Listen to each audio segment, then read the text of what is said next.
Congratulations on the film, Mr. Barry. Thank you I very was much. watching it this morning. Thank you very much. And here's what I posted, everyone's talking about. I was bawling my eyes out.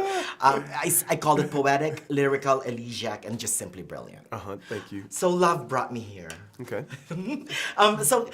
Give us a quick genesis of what got you interested in writing. So you wrote it before Moonlight, right? Kind of at the same time that I wrote Moonlight. I wrote it before we made Moonlight, I would Okay. say. But I was interested in making the film because I love James Baldwin.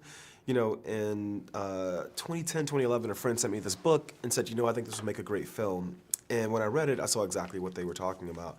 You know, it's a very pure, passionate love story, but it's also a passionate critique of American society and the judicial system. So the pairing of those two things really moved me.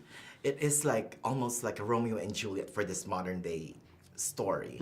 Except for the Montague and the Capulet, you have the cops and the judicial system. Exactly. Right? Exactly. That's setting them apart. But I love the innocence of their love.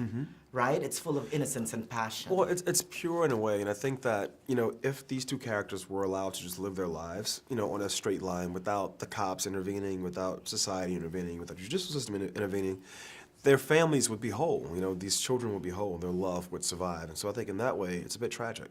You're blessed with two great performances from Regina King is amazing, but your main leads are fantastic, Kiki and Stefan. How did you zone in on them?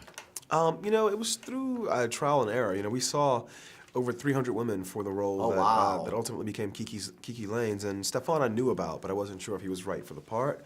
And so I say it that way because they both earned these parts. And, you know, the most important thing for me in both the book and the film was that they be soulmates. You had to feel these two people absolutely love each other. And I think Stefan and Kiki both understood that and did a great job at communicating it. I love how you did the creative construct of looking at the camera. It pulls us right into the character. Is that why you... It is why, but I also think too, you know, they often say, you know, you need to walk a mile in someone's shoes, but when we watch a film, we're rarely ever actually in someone's shoes.